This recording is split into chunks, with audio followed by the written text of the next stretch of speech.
Welcome back to the Hard Knocks Sorority Podcast, Homies. This is the 4th edition Shadowrun actual play, GM'd by myself, Paul, and played by Veronika as Cecile, aka College Girl, Kat as Diendre, Val as Ollie, aka Boxer, and Beth as Grace, aka Nightingale. Dexxx is joining the team as Grim the Rigger. This is episode 15 of season 2. The team are back together after having rescued Diendre and Kaylee from the hospital with the help of their new rigger, Grim. They meet up with Kirstin and get a new assignment. Diendre is suffering from the effects of painkillers and visits a street doc. Then the team heads back to Snohomish to enjoy some fresh country air. I hope you enjoy and look forward to seeing you again soon.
The Shadows are a small world, in the common area of what could be a college campus, but which we know to be on the Knight-Errant Academy.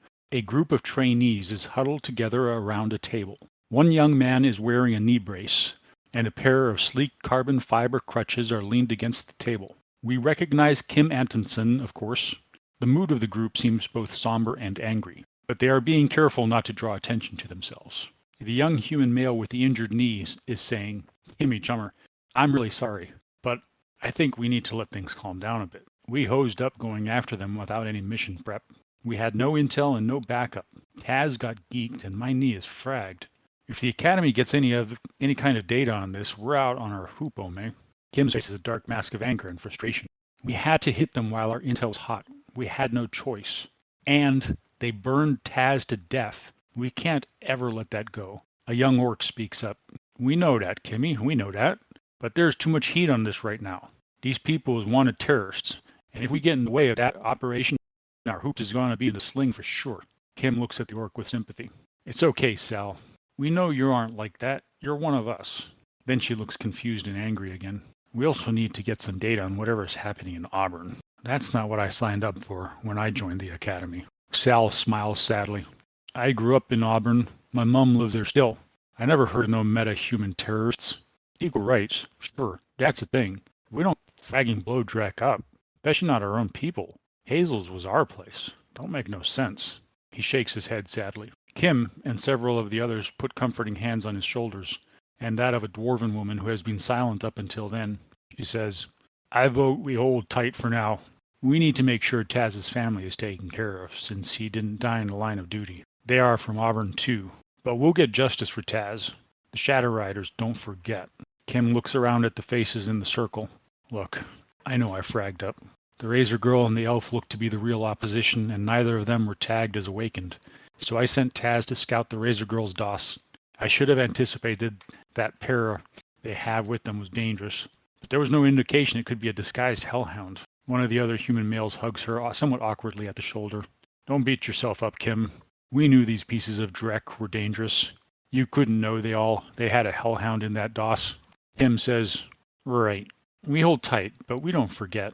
For now, we need to figure out what kind of Drek is happening in Auburn. Either somebody is using Knight Errant, or we've been infiltrated. Either way, that takes priority over a couple of individual shadow scum." Our camera cuts to a control room, probably the inside of a mobile command vehicle. In the light of Trid and hollow screens, we see several people in military-style uniforms casually observing screens that show feeds from drones or news outlets. The drone feeds are of an arid wasteland filled with rocky outcroppings and small, tough-looking trees and cacti. One of the news feeds is showing footage of the aftermath of the bombing of Hazel's Bar. 3 smaller images are superimposed over the footage. They are renderings of Kaylee, Boxer, and Diendre. One of the slouching figures sits up. Oh, dreck. Get the major. Another figure jumps to their feet and leaves the room. As they open the door, harsh light floods in and we get a brief glimpse of a desert canyon floor before it slams shut again. A few minutes later, the door flies open again and 2 figures enter the command space and quickly remove to the screen with the news feed. Hey, Major, the man jacked into the terminal says. Looks like your girl has picked up some heat. They stand there in silence for a few minutes, watching the feeds from Seattle. The woman who went to get the Major asks, Does this change anything? No, the Major says. This is a frame job. Boxer is solid. She may have lost her way a bit, but we've offered her a path to redemption, and I believe she'll take it. People change, the woman says. Maybe we left her out in the cold too long. The Major nods. Keep an eye on the situation. If she has been broken, we will cut ties permanently. If not, we need her to make that run on Camp Aguilar. So make sure she gets clear of whatever this dreck is. Keep me informed. He steps out of the command center again. On one of the Shurons being deprioritized in the news feed from Seattle, we see another headline. Roger Soaring Owl quits as VP of Knight Errant, to be replaced by former Lone Star CEO Clayton Wilson. Unconfirmed reports put Soaring Owl in Denver at this time. And that's where we cut from our cutscene. Beautiful. There are going to be so many guns pointed at Boxer. Oh, God. Good thing my face wasn't anywhere on that. Not yet. Nobody knows the driver. So we left off last. The rigger that was sent to pick up the party from the hospital. You also went to go get Grace from the apartment. How did that work out? Did Grace come down and get in the van, or did somebody go up after her? She met them at the Stuffer Shack. Not the Stuffer Shack, Fred's. It was Fred's. Because we only go local. Yeah, only local. You don't know it, but it's possible that your apartment may have been burned at this point. Not physically burned, but burned in the terms of you maybe cannot go back there for a while. Yeah. She figured that's why she got all her stuff out. Got Grace to get her all her stuff. Yeah, I don't know if Grace told you, but there's a burned to a crisp body of a Knight Errant trainee in front of the door. No, she said she killed an officer. She like cry screamed it into the phone. Just 24 hours ago or 48 hours ago, Grace was like really broken up about having killed 2 Yakuza, and now she like cold-bloodedly murdered some guy. That wasn't her. The spirit went out of control. Totally. Totally, the spirit went out of control. It just didn't listen. And Cecile was in a warehouse in Tacoma. Well, a warehouse or a safe house. It was a warehouse, but she was in a safe house warehouse with Kirstin. Kirstin had gone and fetched her on her motorcycle. And then Alice DeVry had showed up in a limousine, and Cecile got to the back of the limousine and had a conversation with Mary Luce, who is the CEO of Evo North America. So we're going to skip to a point where Cecile is being comforted by Kirstin, and then Kirstin gets a ping on her comlink and looks at Cecile and says, looks like the others are about to arrive. Don't know if you want to pull yourself together, but they're about to come right through the door. Kirstin watches in real time as Cecile, sits up more straight, cleans herself off, and just looks like nothing happened. Although, I can't say that yet. I have to make, composure test. I mean, I don't have to, I assume. You should, yes. I was going to call for one. I mean, it's not like she's been crying or anything, so it's not, that hard. She's not as put together as she thinks she is or would like to be. Well, it's something. Grim, as you are approaching the location that you've been given to meet or drop off these people that you've rescued, you see that you're in Tacoma, which is the sort of the port facility area of Seattle. It's at the southwestern end of Seattle, and it's where all of the docks are, where the ships come in and are offloaded.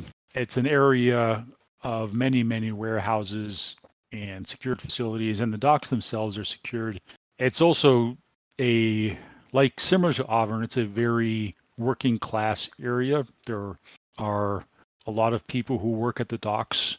The other thing that is notable about this area, it's industrial. It's very much got a maritime flavor to it.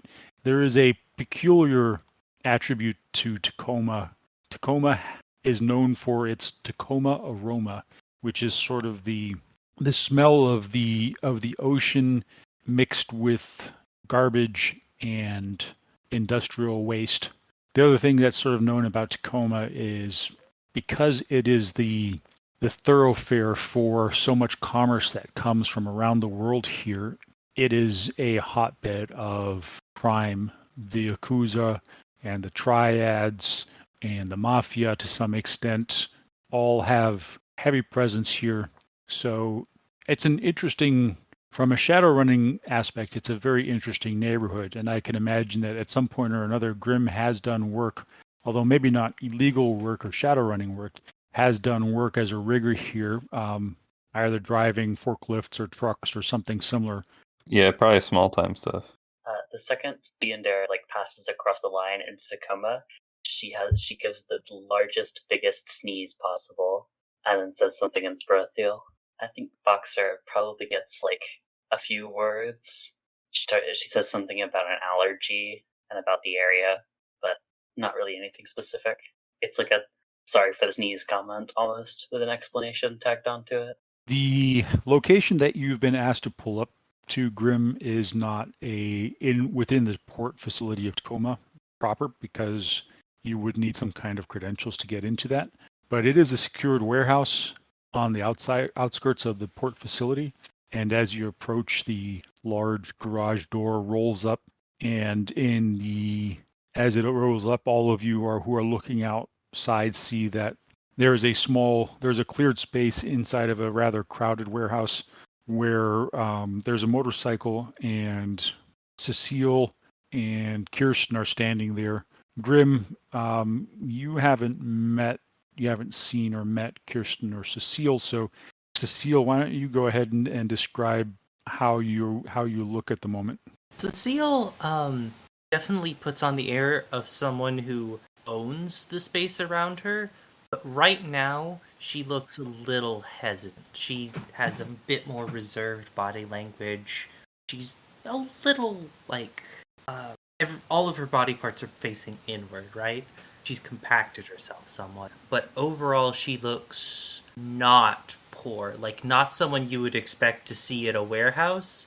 Almost looks like she's out of place with all of the scenery. She has curly dark hair in a bob, but she looks unhealthy, like too thin, too pale.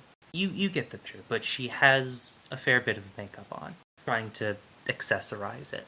The young woman standing next to Cecile has also looks more like a sort of a fashionable college kid, maybe, and also wearing rather short hair in a more electric blue fashion.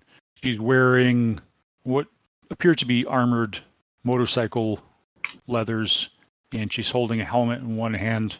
So you all pull in, or Grimm pulls in with all of you. I just want to say during the conversation was something along the lines of excited Grimm talking about Gridlink Override and how it worked. Grace was probably the only one to respond to him, and she was just like a polite, uh-huh. Did you see that? Did you see that? Uh-huh. But as soon as we got into this area, it's been completely silent for a few minutes. Uh-huh. What is Grid Guide Override for everybody? It pretty much allows me to bypass the road rules so that we can't just get pulled over or stopped randomly on Gridlink. Mm-hmm. Because all vehicles have automated navigation. They can also be told to navigate to the side of the road and pull over, even when the driver doesn't want them to. And he definitely gives off this is the first time using it, and it's so cool It's like all the video games he's played. All right, so last couple of minutes, Grim has been the young man driving the vehicle for you has been nerding out on some technicalities about how the vehicles drive, and he's done something that he finds extremely clever that keeps Knight Errant from pulling you over. Grace is like, yeah, that's cool. Uh-huh. Nod. Diendre takes this opportunity to not say anything. Boxer has escaped from this experience using AR. Unfortunately for Grace, she is stuck in her body. Well, she's not stuck in her body. She could hypothetically jump out of it, but that would be a little bit too obvious. So you're pulling up now, and the door to the warehouse closes behind you. The van stops. I unlink and I try to straighten myself up, still incorrectly tied tie and looking like a mess. Trying to present myself in a fashionable manner. I try to give everybody a handshake. I don't know where that hand's been, but I know your type. Are you coming up to Cecile trying to give her a handshake? No, I mentioned that I wanted to give everybody a handshake, so I'm going around and I'm trying to give everyone a handshake. If they deny it, I move on awkwardly. I introduce myself as Grim. I think Diendre just like fatedly takes Grim's hand and says something in Sproathiel. Not sure what you said, but nice to meet you. Did you two go to a party and pick up a stray or something? What's he doing here? Whenever he gets to Nightingale, the horse, she just looks at him and then like places her hoof in his hand. Cecile does not shake Grim's hand. Just naturally. Yeah, I open the van so that everybody can exit. I try to get to the door before anyone else so that I can like kind of like bow and open it up. Did you like automatically open it?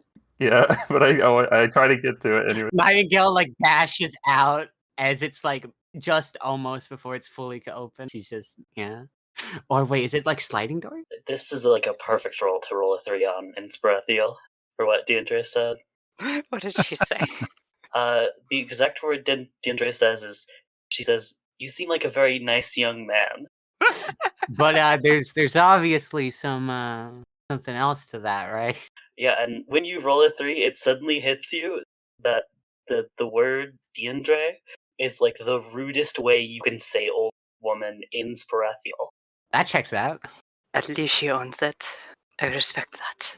Yeah, so the other young woman, when you go to shake her hand, the one with the blue hair, shakes your hand, she says, so you're the ride? Yep, that's me. All right. I'm Grim. So I'm supposed to tell you that I'm supposed to tell you good job. She looks sort of amused as she says that. Your payment has been remitted to someone called Felix. Okay, that works. Thank you. Then Kirstin looks at the rest of the group and she says, you guys have picked up some heat. And Yeah, we have. well, Prokop has asked me to get you guys out of Auburn for a while. Hmm. He does have another job for you guys if you're interested. That would take you out of the city. Out of Seattle? Yeah, it seems wise at the moment. Maybe. Depends. I have... What's the job? I want to hear the offer first, but don't necessarily count me in. Why don't we go make ourselves comfortable? I think there's an office up top. And she... There was an office here and you didn't tell me? She looks at you. No, I didn't tell you. Let's go sit down and discuss. I just like point at myself and like... Diendre gets our package out of the car. I can't remember the character's name, but we do have an additional person with us. That's our driver, by the way. He held my hoof. I reintroduce myself. But it's Grim. No, not you. We have the doctor with us. Oh my god, is Kaylee okay? Kaylee is knocked out right now. Still. Oh, wait, I should probably go cast Hill on her. Diendre has like unbuckled her and picked her up and started walking up towards It was a hospital. You don't have to cast heal on her. They have people there. Is she well? Looking at her? Did we even take her to the hospital? I'm Did she going get to treatment? do a medical check to see if she's under anesthesia. She is under anesthesia, and Grace, when Dinder pulls Kaylee out of the van, you see that her aura is very faint, and you detect that there is some kind of magic on her. Magic. But Wait. There's a spell on her. Like Nightingale, backs up, and she seems immediately very, very concerned, almost scared. There's a spell on her? How do you know? Yes, I can see it. Okay. the magic horse got a magic horse. What is it? She squints at It's- Kaylee. It seems like there's a trail in the astral leading away from Kaylee's body. It's not like something that you've seen before. Can I use my knowledge of magic theory here? Yeah, absolutely. Are you wounded? Yes. The whole party is wounded, except for Okay, I rolled a 1. I'm assuming that that's an indication of some kind of connection, be it a mind link or perhaps a ritual spellcasting link that's been established. You think that it's probably some kind of a ritual spellcasting link. Who would be casting on her? Does she have any mages? Step aside, let me look. And I am now going to open my third eye and a sensor as well. Should I add my magical theory knowledge as a dice pool bonus? It's a good idea. Okay. When you magic types are done, I want to take care of her. Diendre is kind of still just standing, holding.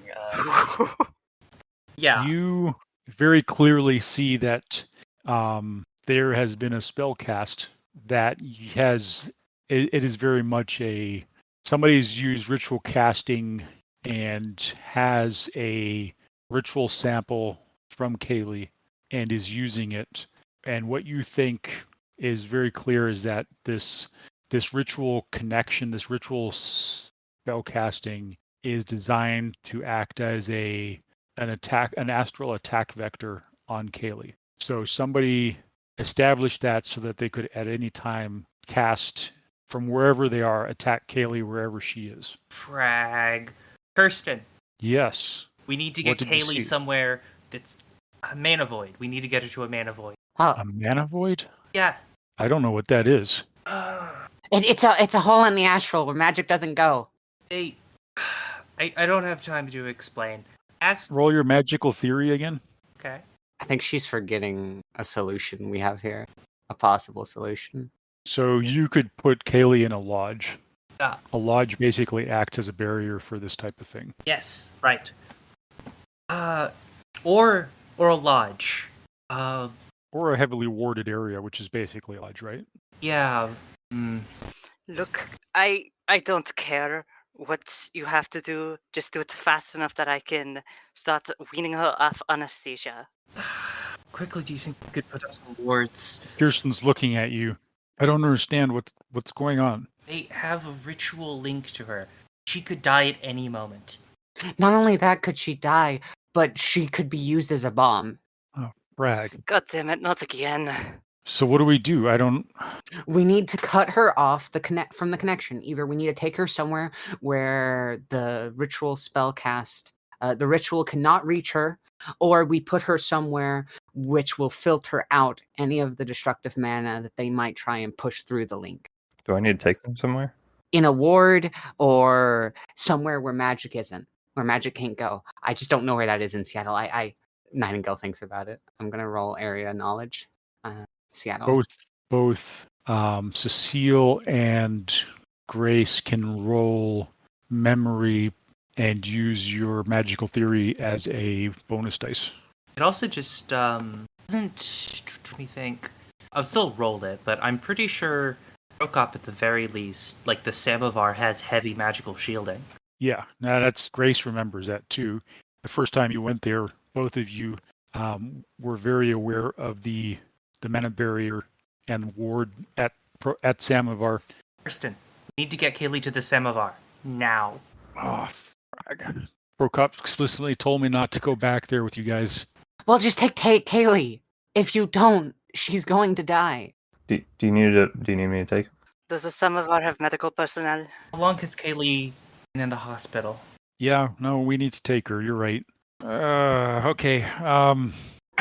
Yeah, Grim, why don't you help me bring... Oh, this doesn't work. What do you need me to do? Yeah, Kirsten's just sort of pacing up and down, and then she says, just let me make a quick call. Kirstin, now. Kirsten's flipping open an AR screen, and then you see a connection's made, and she's obviously sub-vocalizing a conversation, and then she says, yeah, they're going to send somebody over here in a minute. In a minute? Cecile, they're sending somebody over. They're sending somebody over right now. How quickly? They're not going to get here any faster than us getting there. Remember, Samovar's not far. All right. Let's I don't know, you magic types, do whatever you can to protect her. Backup will be here momentarily. Pretty sure one of my spirits can do this.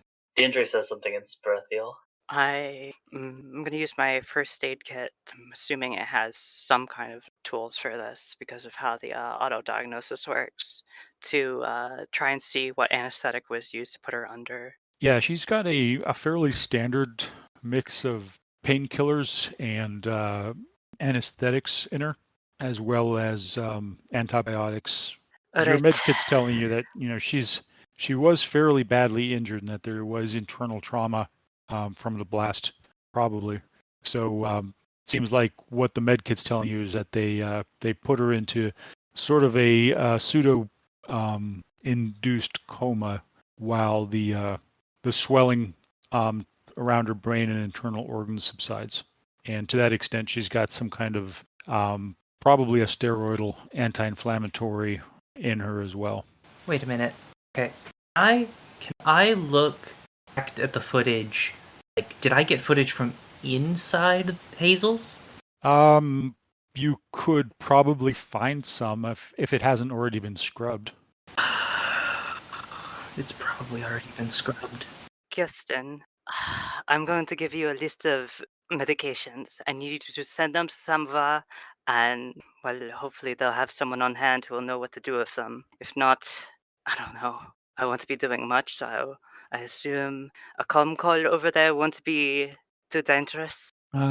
She says, yeah, give me the list. I'll let them know. I mean, they're going to be here in less than a minute. And yeah, so I mean, Cecile had at some point pulled all of the footage. I don't remember if she pulled the footage from inside Hazel's too. Why don't we just make an edge roll and see if you get any hits? If you get hits, then you've got it. Okay, that's just like 2 dice then. Fun. You got. Yeah, you quickly check and you see that you did get footage from inside of Hazel's. Okay. Can I look at the exact moment the explosion goes off? Yeah, there are a fair number of cameras, or were a fair number of cameras in the bar. When the explosion happened, you're able to pinpoint it fairly accurately to a what looks like it was an empty booth. Is there anything in particular that you're looking for? So the explosion appears to have come from that empty booth? Yes. I could try and summon a guardian spirit and have it provide spell defense to her. Though, has the sun set yet? The sun has set, yes. In character, you guys are in the warehouse. Boxer is using a med kit to sort of get an idea of what's going on with Kaylee. Kirstin is on a comlink call, presumably to Samovar, calling for help. And that's it.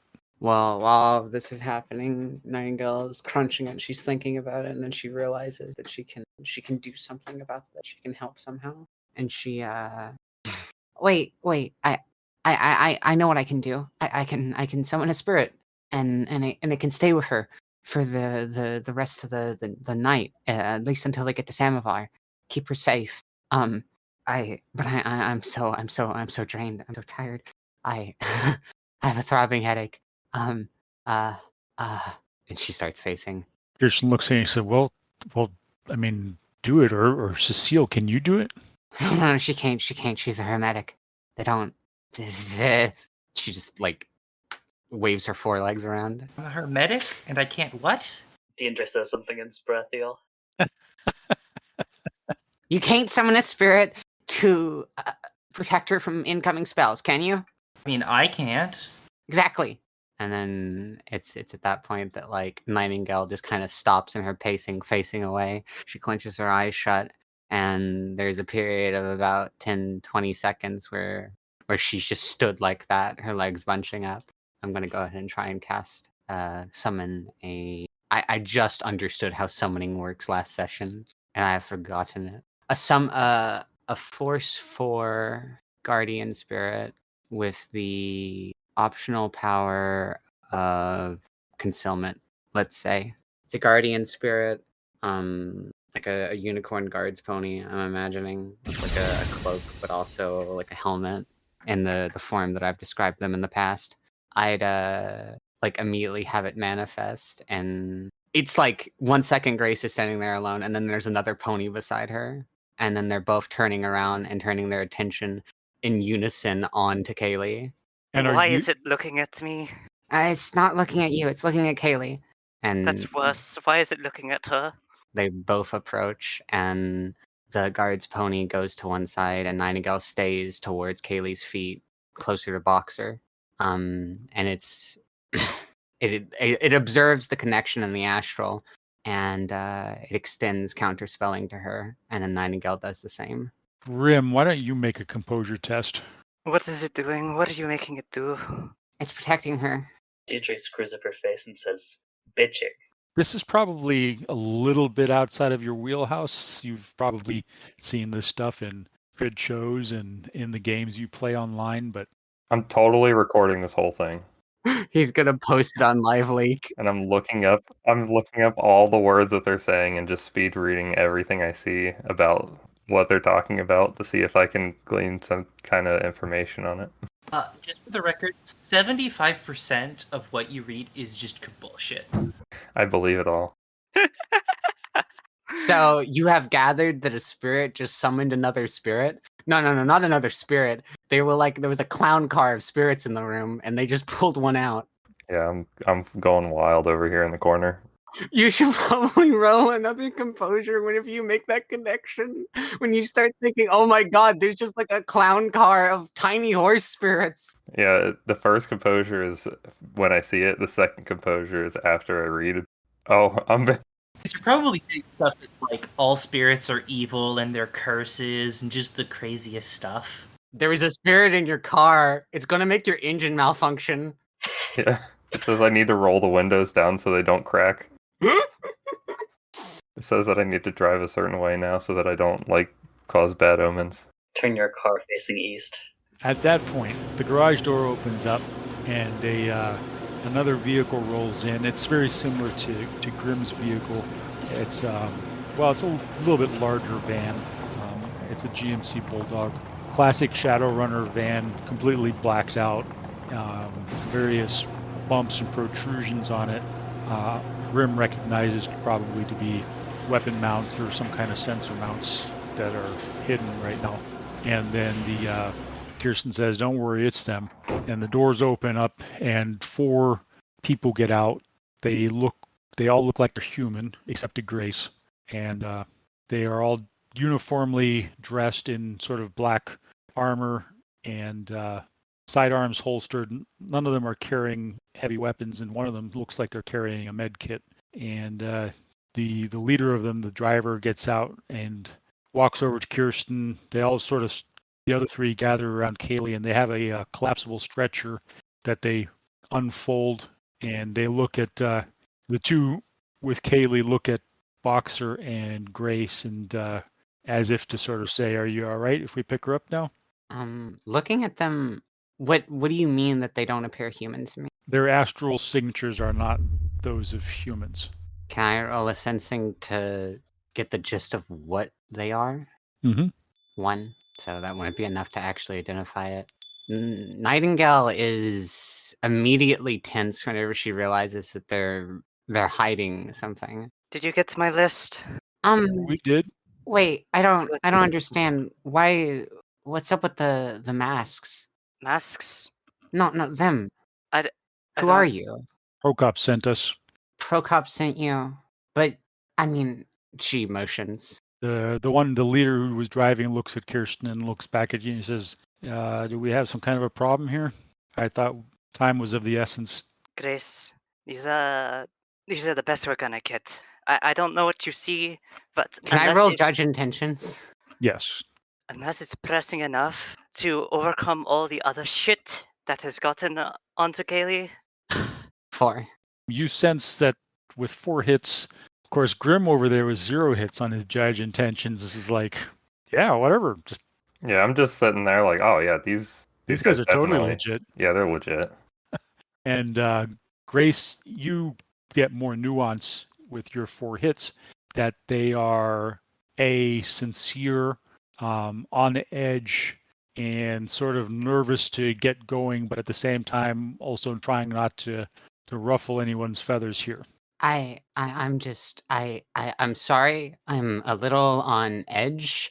The 4 of you are being dishonest with your presentation, and I do not know why.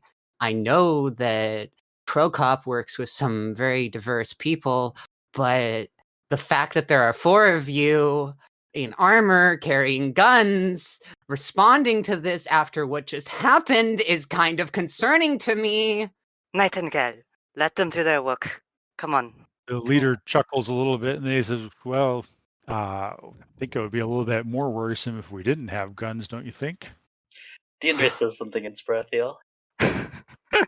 Shut up! In any case, look, he pulls out a comm and he flips through AR until he finds something, and then he shows it to Grace. And Grace, you see the digital token that you have been given by Procop at another time. That is basically his digital passkey. Like if you show this to somebody within the organization or somebody that he has contact with, they'll know. It basically verifies who you're. Look, what's the problem? Just get going. She turns to them. Okay, you can take her, but allow the spirit here to come with the guardian spirit. He at that point you see his aura shift a little bit, and you see that he's dropped his astral masking, for a better sense of a word, of what it was, and you see what he really is. I assume it's a shapeshifter. And then as soon as he does that, he takes it back on, and then the other 3 gently pick Kaylee up and put her on the stretcher. And Grim, you're sort of jealously looking at that GMC Bulldog that they've got, because it's sort of everything that you want. I just say, like, under my breath, nice ride. Yeah, so the spirit gets into the van with Kaylee and the rest of them, and they pull away. And then Kirstin says, for heck's sake, why does everything have to be so complicated with you guys? With us? Would you rather if she exploded? No, obviously not. That's why we had them come to pick her up. Yeah, but I just You guys are so paranoid. they were masking their aura. I did not know who they were. They were masking their I told aura? you they were. Yes. That's weird. I assume that they're family of what's her name? Whatever. Who? The scary lady. Why would they be family? Talia. She's thinking of Talia. She's just a little bit too frazzled to remember her name right now. There was Talia and there was Nadja. Which one would casually menace her whenever she was coming to the Samovar every time? That was Nadja. Nadja. She's talking about Nadja. Yeah, Nadja's the mean one. I have no idea what you're talking about. Whatever, Norm. Nightingale kind of turns away and just breathes. If there's like a huff. Kirstin's sort of pinching the bridge of her nose between her thumb and her forefinger, squinting like, you guys are giving me a headache. All right, come on, guys. Let's get up to the office. Let's have a quick conversation. There are some things I need to ask you to do and tell you, and then we can get on with this night. It's already been too long. Okay. Kind of point at myself, like, me too? Kirstin looks at you and says, well, I haven't been told not to, so I'm assuming you're supposed to be with us. We're keeping Yeah, I'm going to make an executive decision. Yeah, we're going to keep him. You guys need a ride. I text Felix and I'm like, I'm totally in. Fuck. He texts you back, good job. I got the payment. Thank you. Consider that part of the debt canceled. Good luck with the run. I Just say thanks. He texts you back, remember, never make a deal with a dragon. Thumbs up emoji. All right, so you guys go up into this sort of dingy, dusty office with some broken chairs and desks. Doesn't look like it's used a whole lot. There's a lot of paper in the trash cans. It looks sort of archaic. Kirstin probably doesn't like it, and Diendre probably starts sneezing. Nightingale's immediately very interested even in all of her black bags in her eyes, drowsy, my head is bumping, my world is on fire. This difference in architecture and interior design really has her attention all of a sudden, and she's like disengaged from the topic at hand and just like moving around the room looking at things. She picks things up in her magic and like rotates it around. Yeah, they're like old lamps and old office equipment on the desks and like calendars that are like 50 years old, like desk calendars and things like that, and filing cabinets, and there's a thick layer of dust on everything that hasn't been disturbed for potentially years. I'm gonna roll intuition plus agility just to see if she is both wise enough and quick enough not to drop anything. She doesn't drop anything. She's very interesting. Fascinating, absolutely fascinating. Like you've gone back in a time capsule. The only other person who probably notices would be, I would imagine Cecile might notice, because it just seems like the kind of thing that Cecile would notice. How archaic are we talking? Like 2050s? Maybe even older. Oh my god, 40s? 30s? Normal office space. Feels grimace. When was the last time anybody used a stapler in 2070? Right, never. Paper? Stapler? Sticky notes? Is that a hand phone? Oh my goodness! They have the little notes. Nightingale suddenly like pulls them out of like the sticky note dispenser. We had these back home.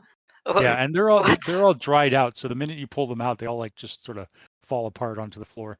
Wait, they're not sticky. What? Yes, Cecile, that is a swing line stapler. The stick wears off. Oh. She grabs the stapler. Boxer. And she starts stapling sticky notes together. Are you speaking to Diendre in Sparathiel? No, she's just speaking English. She says something back to you in Sparathiel. Grim, you're just watching this like, this is not how you expected Shadowrunners Yeah, to no, behave. this isn't like the movies. Cecile's going to like find a chair and sit down and just like rub her temples. It's very much what Kirstin is doing right now, just sort of, oh god. 2 people are rubbing their heads in frustration. The other 2 are speaking a language he can't understand, and one of them is running around stapling sticky notes together. It should be noted that Grim also sees that entity like it's floating these things and doing that. Yeah, it's obviously magical. These things are moving under their own influence, just like, and the only sign of that is like a faint translucent aura of energy floating around it. It almost looks like a movie effect, except it's very obviously real and 3-dimensional. It's not imposed. I'm amused. Still recording.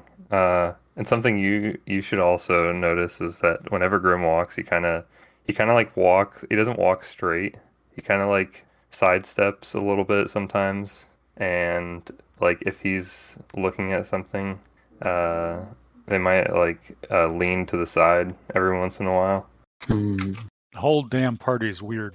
Make judge intentions to like see if he's drunk. No, he just has a bad leg. No, oh, Yes, do roll judge intentions. Ew. So he's not drunk. Not stumbling. He does potentially, you think you've seen this before. This is something that happens to people who spend too much time in AR, VR or SimSense. Oh god. Where the line between real and AR starts to blur. So he's probably ducking under like AR advertisements and things that are popping up in his. Like whenever I was reading about your spirit getting summoned, I'm like leaning to the side looking, and then like standing straight back up, and then leaning to the side, like I'm like reading something and looking around it. Wait a minute. Is this like the first time you've been outside? Are you talking to me?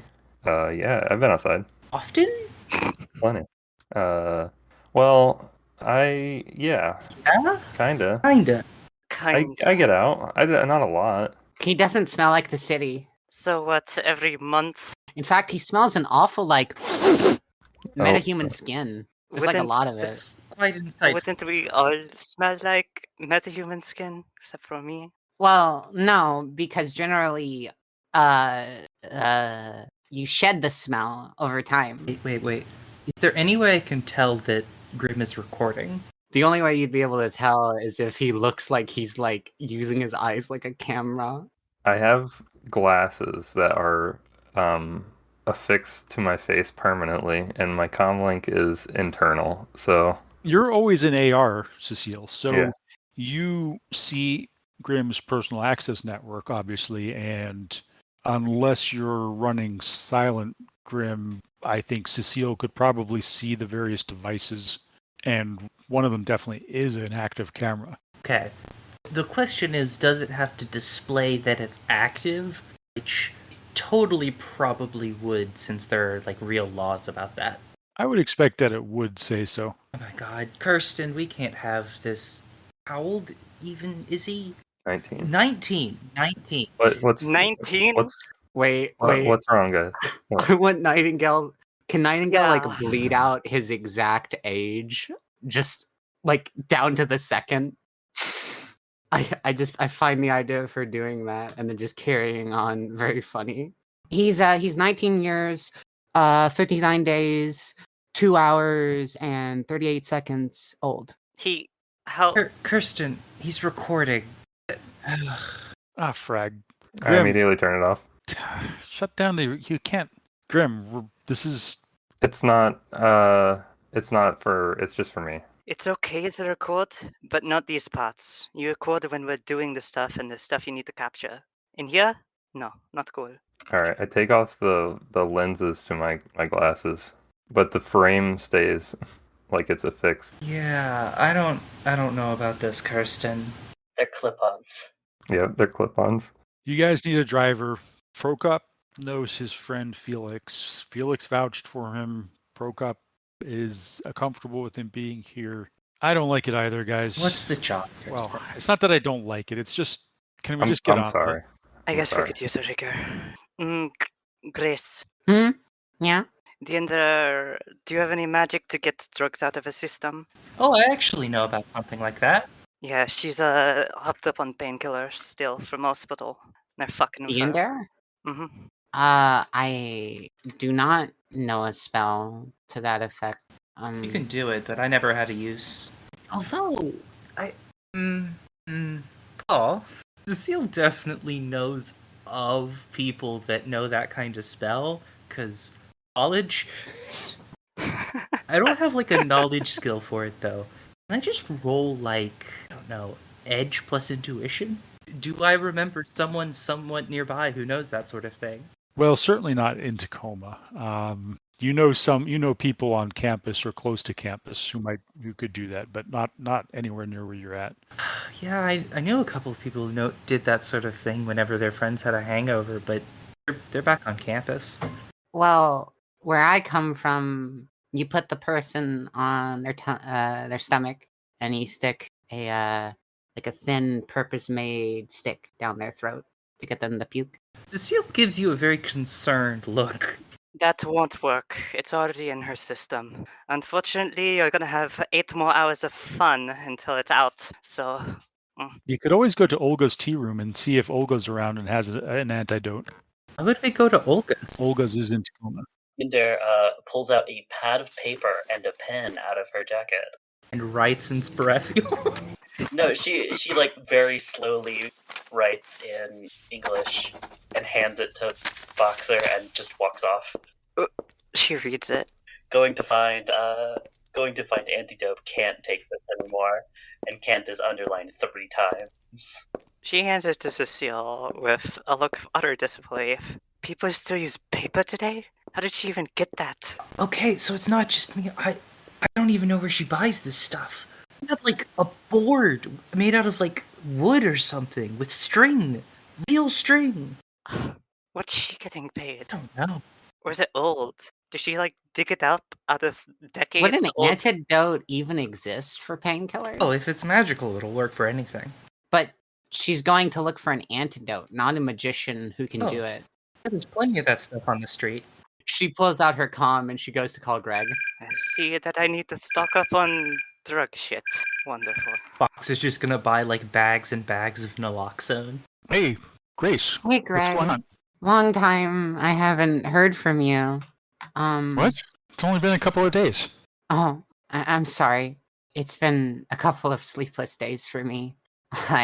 Things have been kind of rough and tumble. I have a friend. She got really hurt.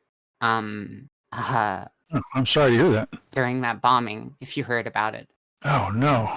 And while she's going to like recover, she is really out of it after everything that the doctors souped her up on whenever she was in the hospital. Do you know some kind of clever person who might be able to detox her, get her off of it, so that she can function again? Oh, yeah. Specifically in the Tacoma area. Homa.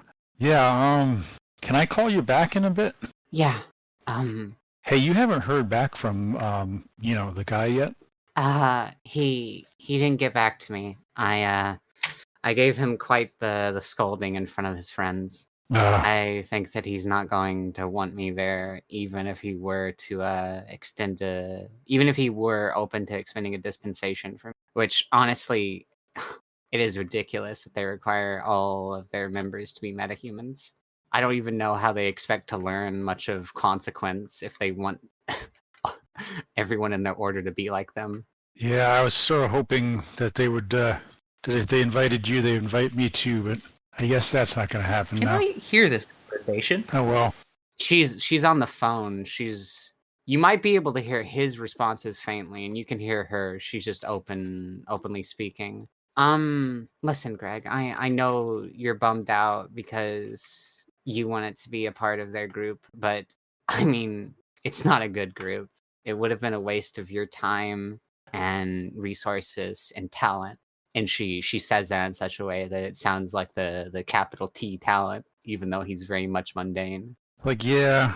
Listen. I knew it was a long shot, but... Listen, maybe you and I at some point could sort something out. A syncretic organization of like-minded people who want to learn from others. Oh, you mean like our own society? Mm-hmm. Oh, It that would be doesn't cool. have to. We don't have to have a lot of money to do it. Just like No. a rec center and some chairs and enough water and A rec center and some Tylenol. chairs. Yeah, it's that simple. Well, preferably not actually a rec center. I kind of want to be low profile, but All right. Well, I like that idea. Let me make some calls and I'll get back to you. yeah, get back to me about the detox magician Tacoma. Okay, thank you. And she says, I'll see you when I see you. Thank you so much for being responsive to me. Or well, thanks so much for taking my call. And then she clicks and she turns and she says, wait, where'd Diendre go? Away. Did she actually just run off? Yeah, Diendre just walked out after handing the note to Boxer. What? Why did you just let her go? Don't stop her. Nightingale turns and she goes after her friend in need. Well, now they're both gone. But Kirstin, what's the deal here? We need to, Kirstin looks at Boxer and says, could you go get them both back? Alright. We can't have them wandering around the street. You guys, frag, Drek. Yeah, I'll get them. And she runs off after them. All right, so Grace, Diendre has just gone downstairs and started digging through, cabinets and stuff, going through every door looking for, a kitchen. you're finding tools and the warehouse is pretty packed with a lot of crates and shipping containers. And everything that you open up seems to have tools or some kind of survival gear. And And she's making a call to Valen's. She's basically going to ask Valen's, her old elf partner, the same question that the group was asked about, spells to get rid of the wrong painkillers that are in her brain. There's a clip of Hooves as she's bringing up her phone and Nightingale's there with her and she's like, Diendre, are you okay? Diendre says something back in Sproathiel. I don't speak that. Habla español? You're calling Valens? Yeah, I'm calling Valens. Valens answers, even though it's fairly late for him. You know he likes to go to bed early. I basically spend like a solid minute apologizing to Valens calling and like explaining this is kind of an emergency. All right, partner. What's going on? They gave me the wrong painkillers again, and now I can't speak English. I remember that happening a couple of times. This is the 4th time in 3 months. Remember that one time when that drunk like accidentally knocked you right in the face with his elbow as we were trying to cuff him? Yeah, I do remember that. I think I have a picture on my comlink of that, of my face after that.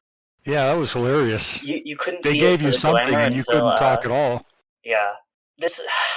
Why are human doctors so fun? Yeah, they're humans. What do you expect? Exactly. Round ears. They'll never learn. They live too short.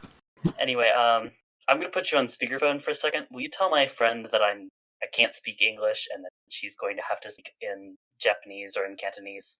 Yeah. All right. I put my comlink on speaker and just like point it towards the horse. Yeah. Grace, you see what does Valens look like?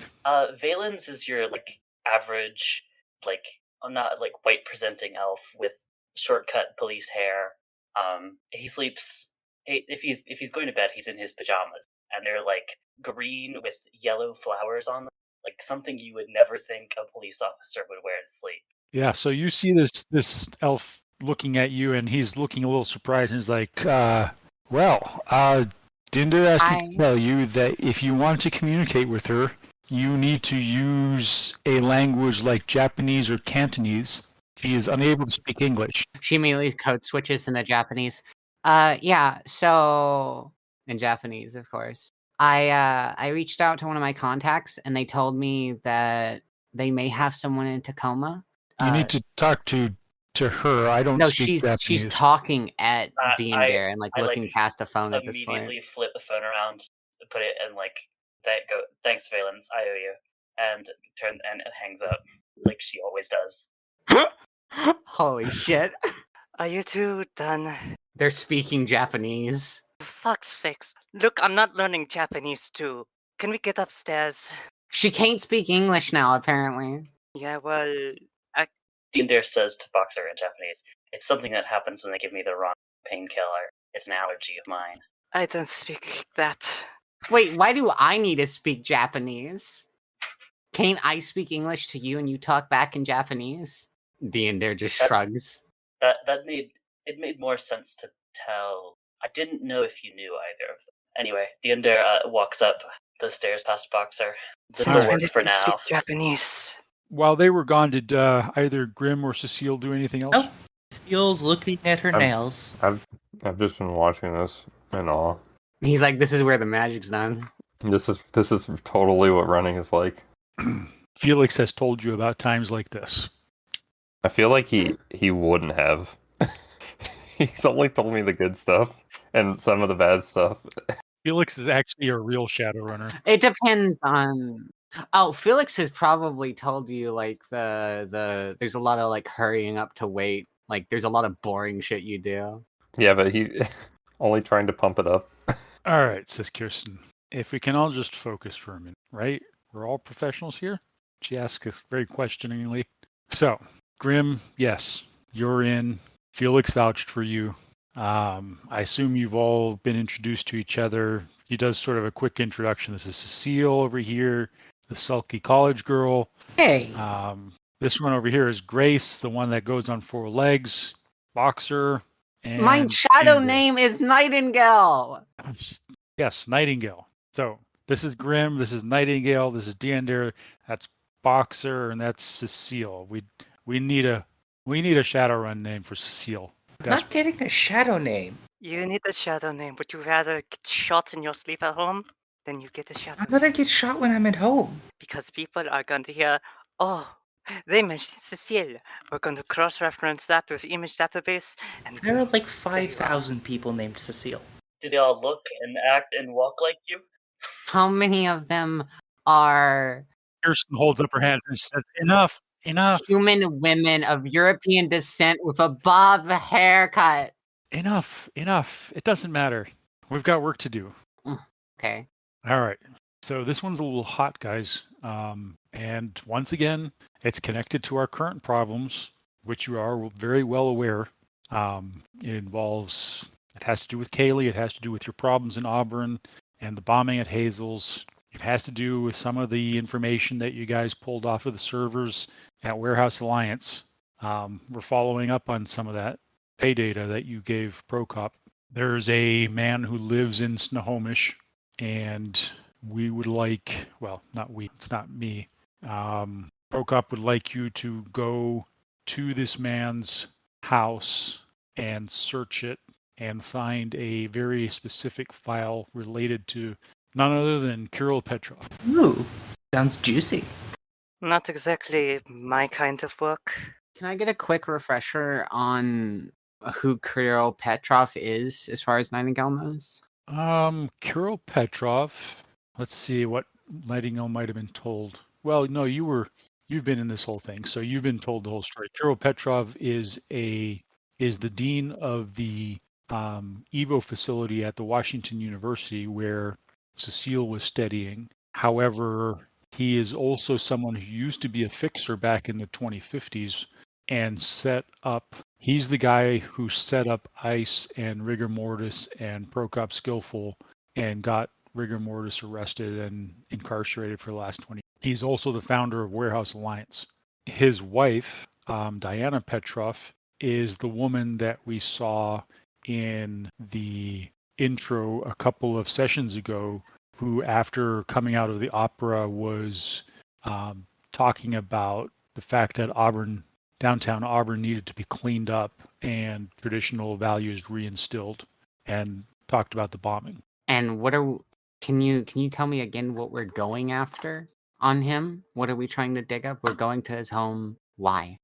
So this is in person now, right? To Kirstin. She says, well, this man, Charles Lee, and when she says Charles Lee, Cecile can make a memory test.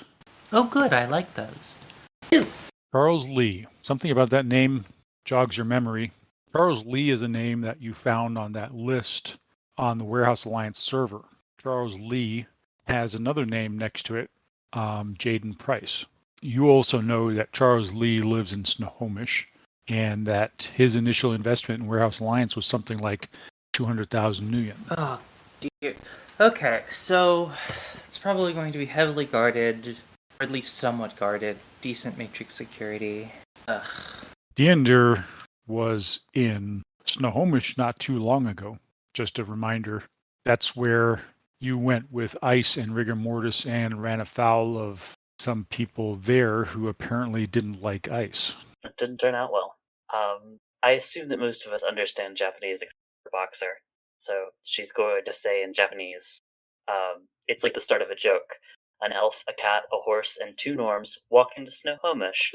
I may not speak Japanese, but I recognize cat. I'm not a cat. And Nightingale isn't a horse. Touché. Okay. Kirstin, this seems very related to what I was doing anyway. So yeah, I don't even need to get paid for this. Oh, there's definitely a payment. So how does 4,000 New Yen each sound? Whatever. Provided, of course, that you find the file. There is a specific file, and you will know it when you find it, is what I've been told.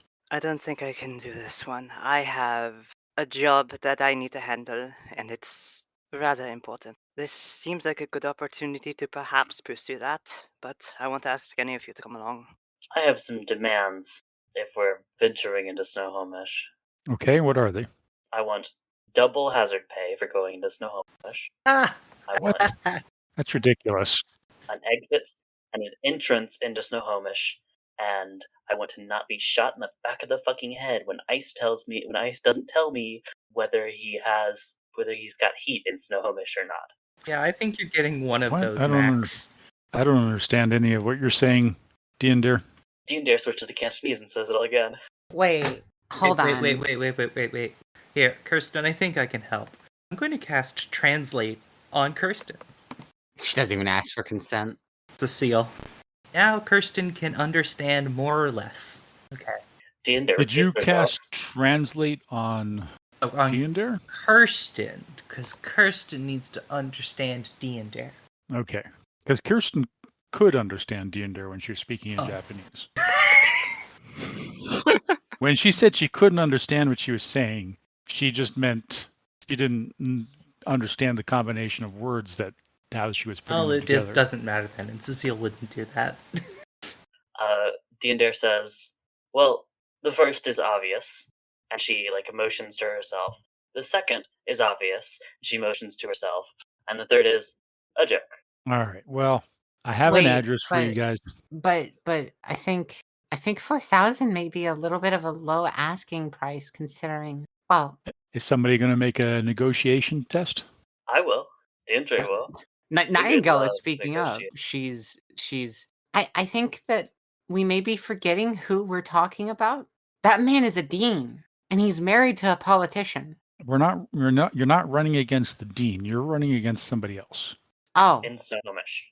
oh, Diendre wait, is what? trying to get hazard How did pay he for going play to into it? Snohomish. Okay, Cecile. Sorry, I'm Cecile scatterbrained. turns to the horse. Okay.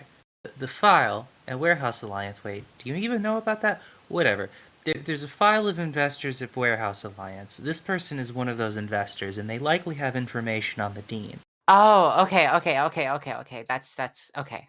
Nod. Quite emphatic nodding. Yeah, his name is Charles Lee. Okay, so he lives in Snohomish, and he's some kind of security consultant. I'm told he works with a company called Snohomish Security or something like that, which immediately makes Diender's ears point up a little bit because Snohomish Security is exactly who she had problems with when she was in Snohomish. Diendre starts laughing. Kirstin is looking frustrated and puzzled. I was like, what is the matter with you guys today? Diendre turns to her and frankly says, they gave me too much of the wrong painkiller, and now I can't speak English. Wait, that's why you're speaking Sparthian? I've been speaking Sprathiel and Japanese and Cantonese. Okay. I have at least 12 in all of them, I think. Maybe 10 in Cantonese. So, taking a 2 by the roll of Look, 6. Kirstin, I'm in. I don't care if I get paid. Whatever. I don't know what their problem is. Well, I think I have a feeling. So that's well and good, but I think we're going to need most of the team at least. I know we're going to need Grim to get you guys up there, and then we're going to need some both physical security and magical security. At that point, Nightingale looks over at Boxer and she says, "But you said that you had something to do." Remember what I talked to you about my previous employers? I have to attend to business relating to them, as I rather like my head on my shoulders without a hole in it. Kirstin looks at you and says, "Wow, that can probably wait until tomorrow, can it? I mean, we're doing this Wait, job now? Yes, it has to happen now." Alright, but I want concession. I want support. Oh, for frag's sake, another person wanting concessions. I do want concession. I like having my head intact. Cecile just walks off. She's going to go study the floor plan of their house. I've been looking at roadways and routes. I need support regarding... I can talk about it. I'm going to be making a run against a camp in Aztlan. In Aztlan, huh? Yes. In fact, against the Azis. Okay, and I, as a condition of my participation in this job, I will need assistance, particularly in the realm of transport. she looks at Kirstin, looks at Grim, says, "What do you think, kid? You down for this?" And when she says kid, it sort of strikes you as funny because she looks about the same age as you. I don't pay any mind to that, and because that's just what I'm used to. I sorry, you're gonna have to say that again. I was reading. You need a driver? Do you really think he can get us over the border into Aztlan, or me? Can he operate a plane? What does he do? He drives and does drones. I'm pretty good at flying. Judge intentions. I want to judge his intentions. I want to see if he thinks that's true. He seems sincere. Look, I know that going on a whole commando raid, sounds very exciting, but she looks you up. Are you even remotely trained or equipped for... We'll talk after. Okay. All right. So, I mean, there's your ride. There's your ride, Boxer. And I think you've got a capable team here. So, if there's anything else you need, I'm sure we can work something out. Yes, we'll figure something out. All right, I'll come along. Though, frankly, I'm not entirely sure what I'll be doing here. Seems like a snatch and grab, not really my alley. Well, A quiet snatch and grab. Well, it looks like I'm the only holdout. and what were your concessions again? I'd like double hazard pay. Okay, so I want you to understand. You're asking someone who looks like me to walk into Snohomish, or to ride into Snohomish in the back of a van, and assault what seems like a cop's house in Snohomish, the home of Humanus. For that matter, she raises her arm. If she's getting hazard pay, I probably should be getting it too. We are both rather conspicuous individuals, and in case you haven't been checking the news, we're also a slight bit wanted for terrorism. you're going to be in the back of a van, okay? Nobody's going to be seeing you. So at this point, let's make a negotiation test. If they're getting it, I should get it too. Oh, for God's sake. This Kirstin. It's like, I get no respect. I'm sure you guys wouldn't be doing this if this was Prokop asking. We would. They're very disrespectful. Diender's going to spend her last edge for the day to roll negotiation again. I'm just enjoying having an employer I can negotiate with without a Kirstin, union. I want you to know that if Prokop asked me to walk into Snohomish, I'd ask him for trip. I don't want it to show bad on your record. I feel like that would be unfair to you. However, I will not go for under 8,000. Kirstin got 4 hits on her negotiation test. Is it her negotiation versus ours? It sounds like you're trying to make a teamwork test. So it sounds like Boxer should roll as well, and then I'll add dice to my hits based on... Yeah, so you guys go back and forth a little bit. And for whatever reason, Kirstin's able to prevail. She basically points out that you're just going to a private residence. You already know the address. There's, 5 of you now? And all they're looking for is a file. They're not asking you to shoot anybody or kill anybody. So ultimately, she talks you down. She mollifies you a little bit by, promising that you're going to have the support of Prokop's organization and whatever mission you've got going on, Boxer. And she reminds Diendre that Prokop is already working on her behalf to help her find her brother. So he basically turns it around. I think Diendre just pulls out her pad of paper again and writes, I'm in, but fuck you. And then pulls it off, hands it to Boxer, and walks off. What did I do? Kirstin takes the piece of paper from Boxer's hand and says, I think she meant me, okay? All right, so she gives you the address, and Grim, you figure, so the thing that you see, Grim, as you're looking at routes is this. You can go up from Tacoma, you can go up through downtown Seattle on Interstate 5, or you could take 405 through Bellevue, or you could cut around through Renton and the Redmond Barrens. All of them obviously have their pluses and benefits. Do you have a navigation skill? Yeah, I do. All right, so give me a navigation. 0 hits. Good. So make an edge test. You feel like the best route for this would be to go up through from Tacoma through Renton and Bellevue into Snohomish. That's the most direct route, going up Highway 5 and then taking Highway 405 through Bellevue into Snohomish. Do you tell the rest of the team what your plan is? Yeah, I do. All right, so you basically slide it over them in AR, and all of you get sort of a potential route mapped out. You see it pop up in your Cecile AR. doesn't actually have Grimm's number. Do any of them have Grimm's number? I don't think anybody does. Boxer is the only person with AR. Well, aren't you guys connected to his PTAC? Not yet. Boxer is the only one with Grimm's number and AR. Cecile's in a different room as well.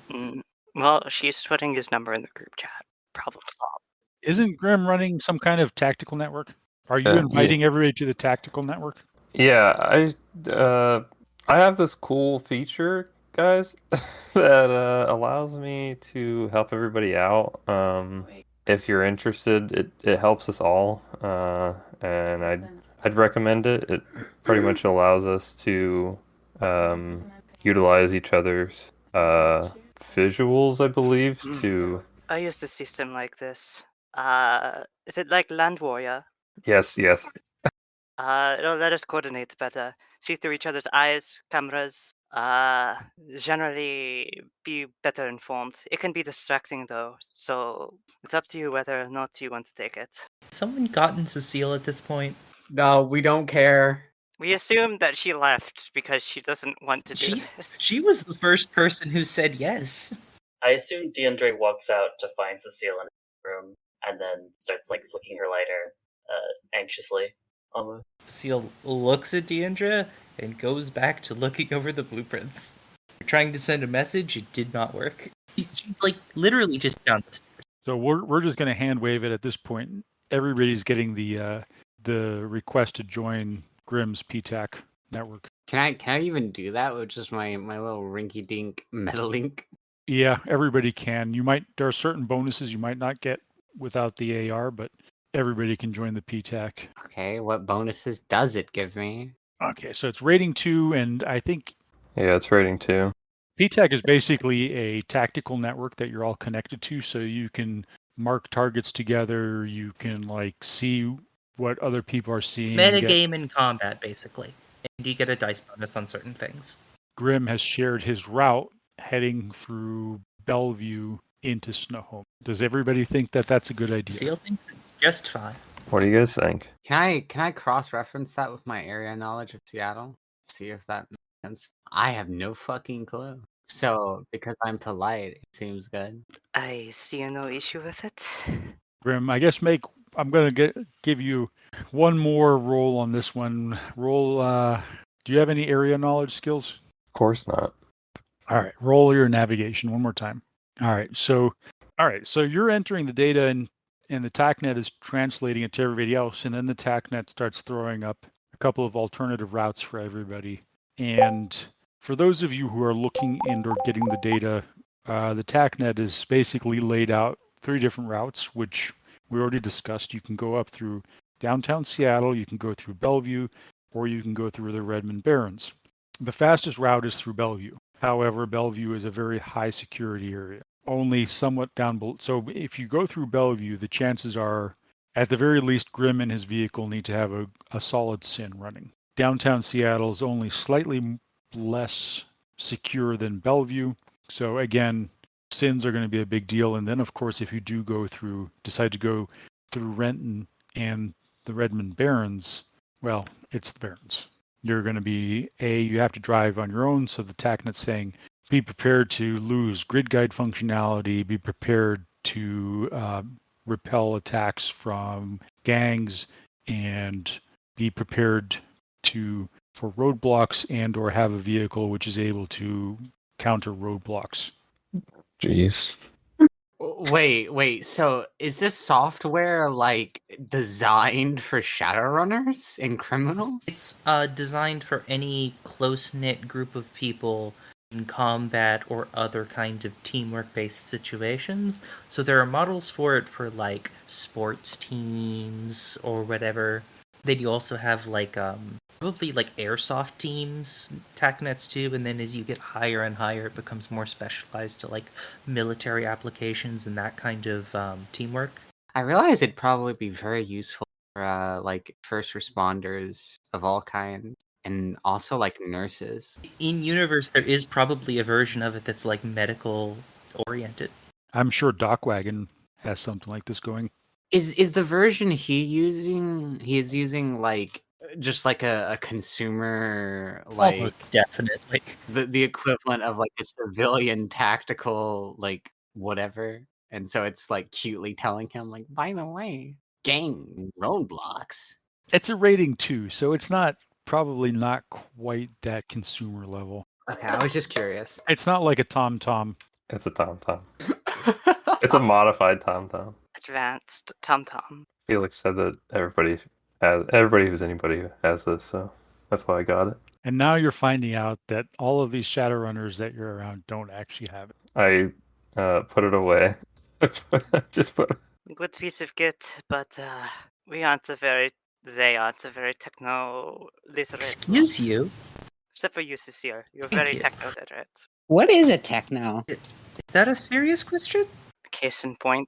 I That's don't one of the actually know languages what I the don't word speak. means. It's a I'm prefix sorry. relating to technology. Yeah, but what does the prefix mean? I know basic grammar, It Cecile. means relating to technology. Oh man, this really does give a lot of benefits. That's self-referential, and you know it. And Nightingale just like huffs. It's not in any way self-referential. Given the routes and my vehicle's capabilities, I'm best suited for the road. But we're past curfew at this point, and this vehicle's also been seen at a wanted crime scene, or not a wanted crime scene, but a crime scene. So what are your thoughts? That seems like a problem, but if Kirstin says we have to do this tonight for whatever reason, Tonight. I trust her judgment. All right, then If you go we're through gonna the do. Barrens, you've got 4K to spare. You said we could go through the Barrens if I got 4K to spend. Probably a little more. Not going through the Been through there at Barrens. least twice. They charge more sometimes. Grim's never been through the Barrens. He's only heard about it. I would prefer to avoid the Barrens just like I would prefer to avoid the rich neighborhood with barricades and police everywhere. So then we'll go. That means downtown. Yep. Downtown Oh, Seattle. however we're getting here. Oh, what have I found out about the location itself? So you've identified that Mr. Charles Lee lives in Snohomish, and he lives in the northeastern part of Snohomish, near a place called Roosevelt, and his estate, and that word is probably apropos, is fairly large. Images of it that you find are that of sort of a large farmhouse of a previous era that's been modernized for the 2070s, complete with landing facilities for aircraft and kennels for paranormal animals and such. Oh, jeez. Yeah. So this is basically a mansion, everyone, and I send everyone like satellite pictures. Yeah, you don't find an actual Oh, floor God, plan no. in your search, but you do get satellite pictures. There's a long driveway leading up to the house. It's sort of up on a hill, overlooking the valley down towards the river, the Snohomish River. Okay, so correct me if I'm wrong, but houses this big typically have some pretty serious cyber and actual security. We already right? knew that, though. He's a security consultant, and he dropped 200,000 Mm. in as an investment. I hate to say it, but perhaps physical entry, infiltrate, exfiltrate. Look, I'm good, but I'm not to take on an entire mansions with a security good. If I had my entire kit, I might be able to get in. I don't know about getting out. Presumably, Kirstin has some. It's not a mansion. It's a farmhouse that's been converted to a more modern home. So it's not like a giant mansion with a bunch of buildings, garages. But it and does stuff have a like that. landing pad. Oh, okay. It does have a landing pad suitable for choppers or VTOLs. And you said this was part of the Snohomish security. Yeah, SSP Snohomish security personnel, but it's not part of that. The guy who okay. owns it has done consulting work, so it's not quite as formidable as all of that. It's basically a very rich person's house up in the hills, close to sort of off from anything else, but not like a crazy rich person. I'm talking Kardashian style mega Okay. mansion with hundreds of servants running around. You know those houses in the south, the plantation houses? Is it like that? It's not that big, no. So is it more like a ranch? Yeah, it's more like a ranch. It's a big farmhouse. It had a barn at one time that's probably been converted to something else like a garage. Still, I have to imagine the security is at least something, you know? It's not going to be nothing, There obviously. are definitely going to be cameras watching all around, maybe even a drone overhead. This is out of character for the record. I'm pretty well versed. Hear me out, guys. I play a lot of video games that deal with Oh God. security type stuff, No. and We are not listening to this. Look, listen. security video games. I have seen people get shot for assuming less. In my history of going with Knight Errant, would I I'm trying to think if I would know his type and see if Diendre thinks that type would be the one make mistakes in his personal security, or if it would be tight as a button. Grim, what are you rolling security tactics for? So while they were shutting me down, I was still looking at the blueprints that I believe Cecile passed over, and I was just trying to discern how a person would set up a security system or defend their home, and how they would lay out a security scenario. Okay. Yeah, with 4 hits, I mean, you have a pretty good idea of what you think, somebody would do here that was well versed in security. You've got a good idea of where you would want the cameras and sensors and that type of thing. Obviously, I got shut down, so this is all internal, but this is just me looking over the blueprints and schematics. Okay. Dinder, what were you saying? I was saying if I could get a read on the person that owned the house based on my history with Knight Errant. Okay. So I should roll your security. That's a 1. So yeah, I mean, looking at it, it's an easily defensible position. The house is in an elevated position overlooking clear ground down towards the river. If you come up the driveway, you're going to be spotted if anybody's in the house. But any security system is going to spot anybody just making a direct move up the driveway. That's how it's been laid out. So that gives you an idea that it's not whoever owns this house, if they're protecting anything, probably knows what they're doing. Dinder is going to start looking at schematics that have been sent. And Grace gets a call from Greg. He picks up. Grace, I think I found somebody. Yeah? He almost sounds surprised. Mm-hmm. Yeah.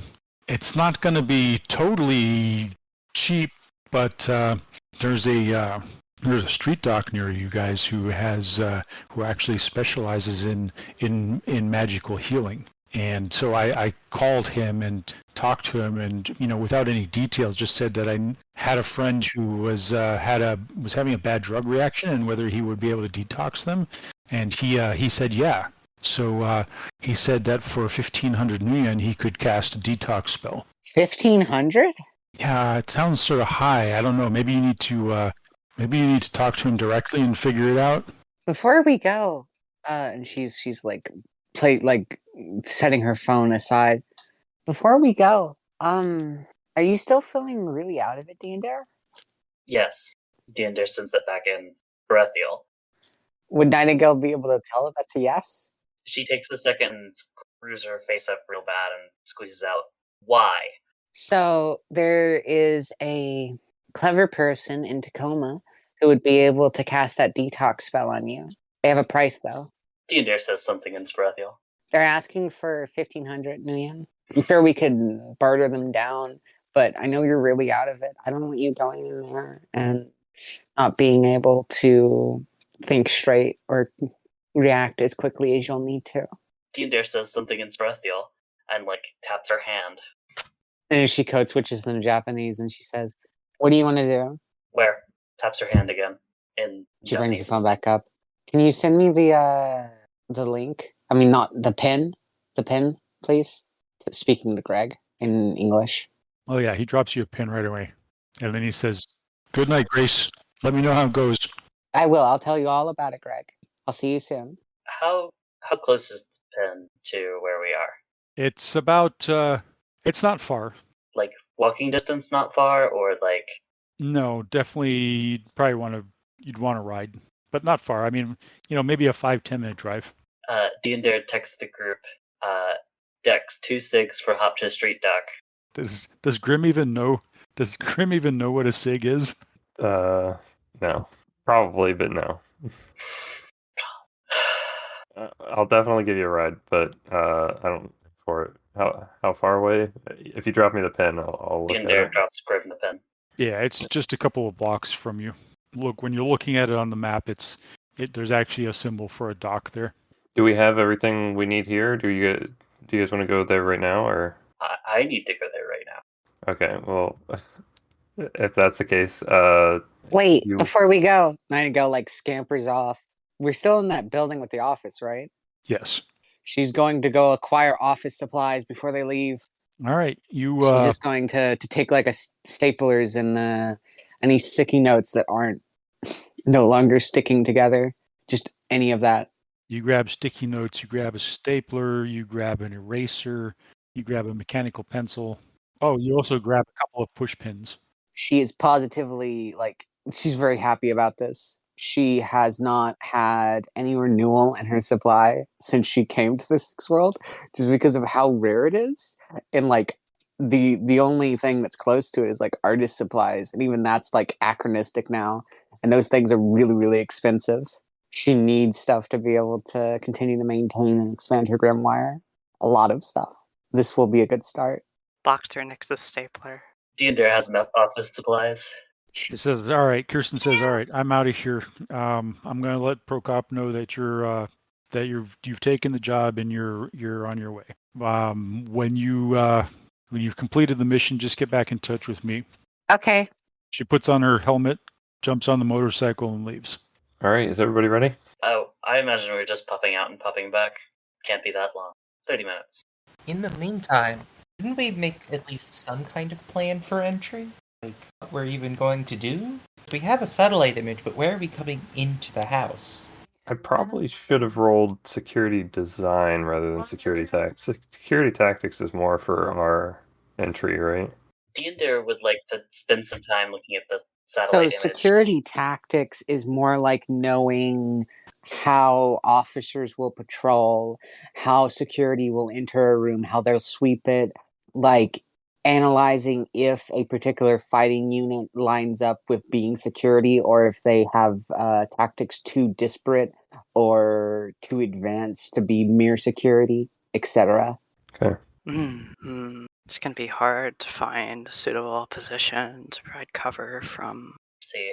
I guess Diendre could spend some time staring at it and rolling infiltration to figure out where she would enter.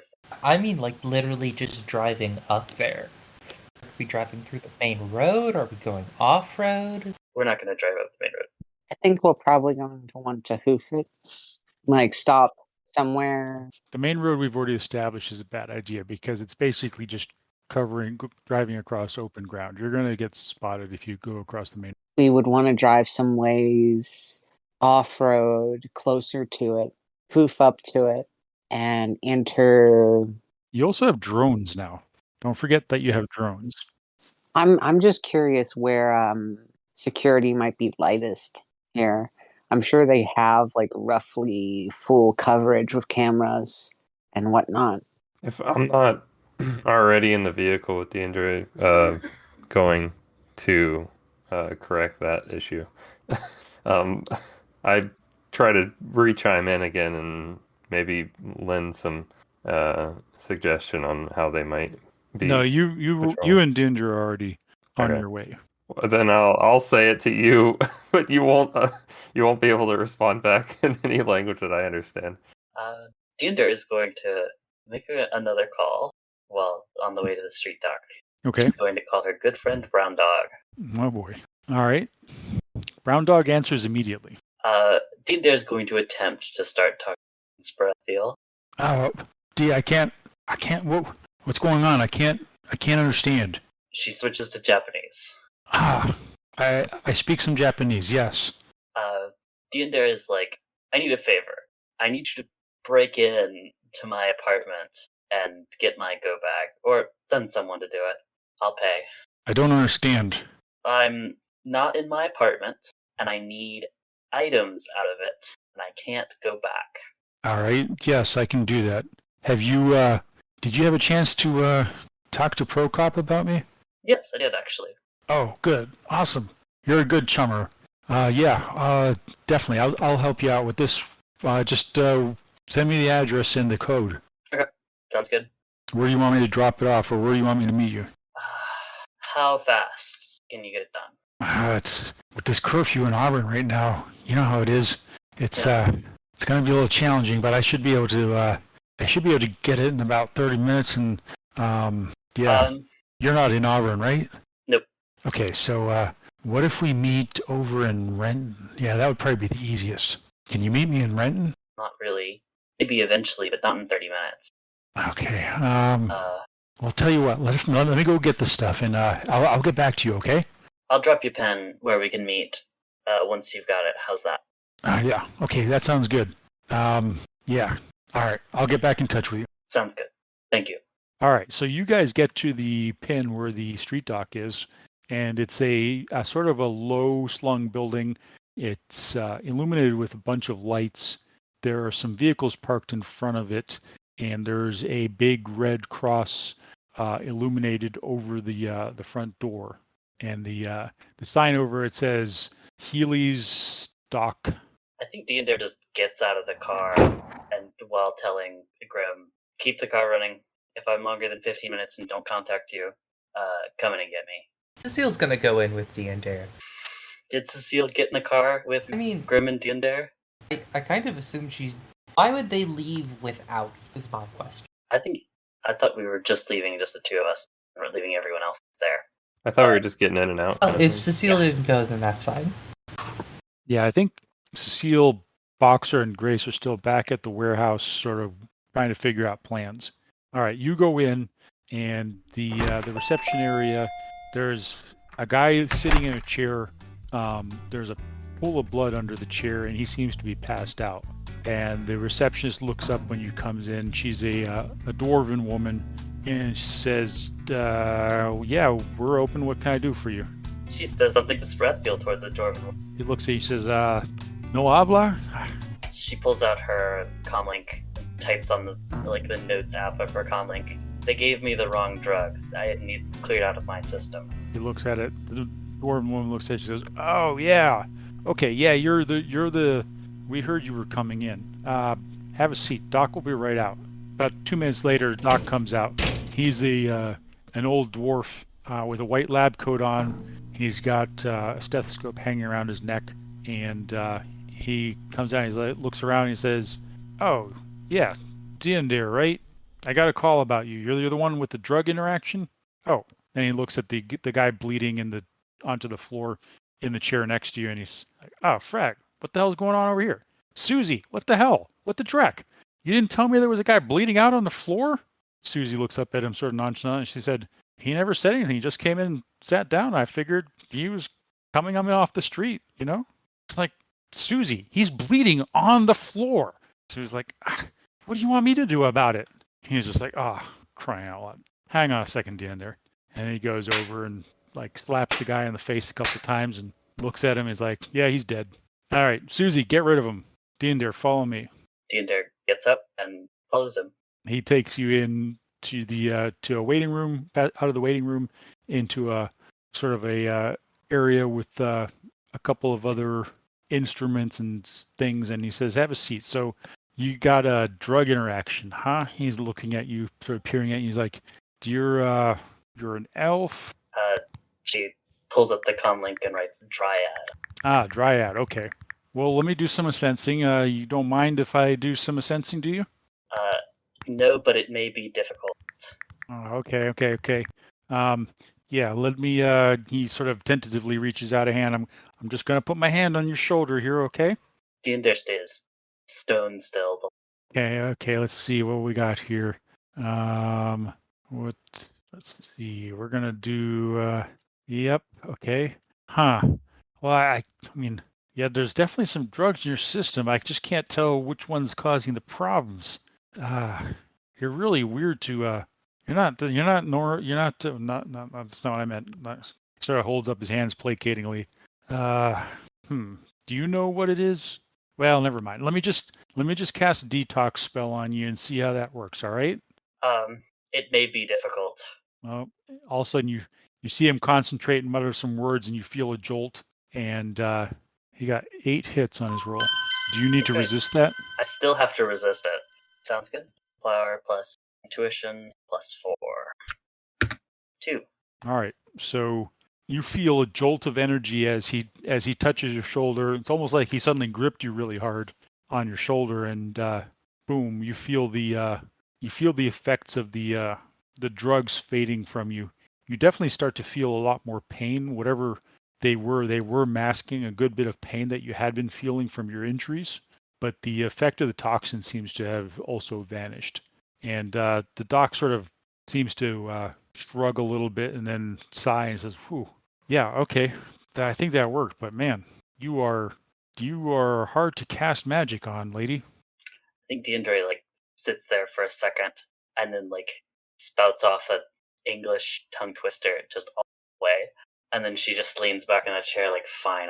Grim, as you're sitting out in the van waiting for Dinder to come back out, you see a dwarven woman, blonde dwarven woman in a white lab coat, dragging what appears to be a body, a human body, out through the door and dump him on the sidewalk in front of the clinic, leaving a trail of blood. And then a few minutes later, she comes out with a mop and starts mopping up the blood into the clinic.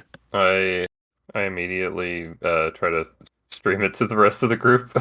I think I need to go in, unless Diendre replies back. Diendre does not look at her phone on a regular basis, or her comm link on a regular basis, so she's probably sitting there discussing drugs with the doctor. Can I see the body? Like, yes, it's a human male. God. I try to call Diendre. Diendre picks up like immediately. Are you alright? Yes. Are you sure? Are you just saying that there was a body carried out of the building? Well, I feel like I have significantly more shrapnel in me now, but I can speak English. It doesn't feel like I'm forcing words through a pinhole in my head. Thanks, Doc. Head out. Not so fast. Not so fast.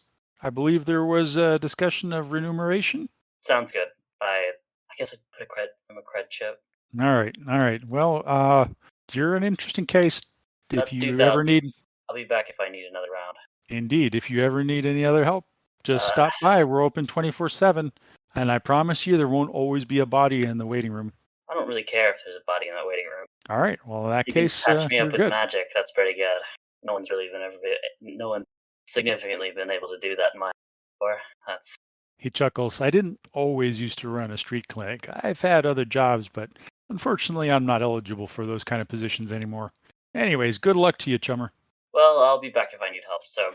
He follows you out, and in the waiting room, you see Susie cleaning up the blood, and he and Susie start bickering back and forth as you leave. All right, we're gonna hand wave, and you guys are getting back to the warehouse where Boxer, Grace, and Cecile have had a chance to sort of discuss strategy and tactics. Did you guys get anywhere? Well, I suppose. Can Cecile try to, Oh, actually. Oh, she probably couldn't. I was going to say, could she just look at, like, the, home node, but she wouldn't exactly know how to find it. It's not like it would have a static URL or something. Oh, at some point, you guys, all three of you, get a notification from Grim that somebody brought a body out of the clinic that he had just dropped Dinder off at. And Cecile ignores it. And then I guess a minute or two later, there's an all clear. And then they show up. Dinder has an unlit cigarette in her mouth when they show up. Has she offered Grim 2 cigarettes? When she gets out of the vehicle, she like hands him 2 cigarettes. And are they lace cigarettes? I'm not just giving out lace cigarettes. They're expensive. It's a funny prank, though. I hand him 2 of my brand. I just kind of hold them awkwardly. Oh my god, that would actually be a really funny prank because then he wouldn't remember anything, so he'd be like, "Wait, I'm a shadowrunner now?" Completely unprofessional. How do I use these? Come on. Do you light? He's seen a cigarette before. Dinder like pulls the one out of her mouth and like pantomimes holding it and then puts it in her mouth. All right, thanks. And then I like put it in my pocket. At the very least, your character has seen cigars because he's a crypto bro. Yeah, definitely cigars. Just not in this form factor. They're like little cigarettes, if you will. Okay, I'm gonna have to be in the van. Did Kirstin tell us, like, is this on person's home node? Like, is it on an air-gapped data storage medium? Like, what are we... Yeah. The file that you're looking for? She did not say. She simply said you would know what you would know it when you found Is it a digital it. file or a physical file? You don't know. And I And you didn't pester Kirstin. Yes. Roll I would for like pester. to pester her with these questions. So what is that? Charisma plus logic? Pester? Yes. Charisma plus logic. Although maybe willpower. All right. Might be intuition. Yeah, willpower. I It's like a one. willpower too. So you call up Kirstin. Says, yeah, what's going on, Cecile? Okay. Are we looking for a physical file or a digital file? Okay, We don't so know, Cecile. You know somehow that there is information inside of this house somewhere in some format. I think I would be looking for a Okay. physical file. And Because if you had a file that you didn't want anybody else to access, would you put it on the matrix? no, I would air gap it. Right. So it's either air gapped or it's a physical file. Okay, thank you for your help. He hangs up. Okay. Either a physical file or it's air gapped, which means one way or another, someone has to go inside. I can probably stay in the car and try hacking the cameras and stuff. I will soon have my full kit, so I should be able to get in. I'd like to roll infiltration to get a start of an idea on how to get in. Okay. Infiltration. 1. Great. Well, you know that straight up approach driving up the driveway is probably a bad idea. There are, once you get closer to the house and coming from the north and northeast sort of direction, you are coming through the forest and can get much closer to the house before you would potentially be seen. Does anyone have an idea of whether they would use mag locks or physical locks? Deadbolts? Both. I Both. would imagine a combination of both. Probably deadbolts inside, maglocks outside. Could I roll to... If it's a keyed deadbolt, I can get through it. Mag locks are a little harder. I have some kit to get through them. Cecile can actually answer that. She's found a real estate listing that lists some of the security things, and it is definitely the locks have definitely been upgraded, at least the exterior ones. However we're getting in, perhaps we should get there and then figure it out, or at least get close. We'll bait this on the way. Yeah, with astral and drone surveillance, we'll be able to tell a lot more than we can currently. Yeah, it'll definitely be your eyes in the sky. I think we should park somewhere on the main road, farther up, maybe as far as a kilometer up, and then whoever's infiltrating crosses east into the forest in the north, and then approaches from the northeast.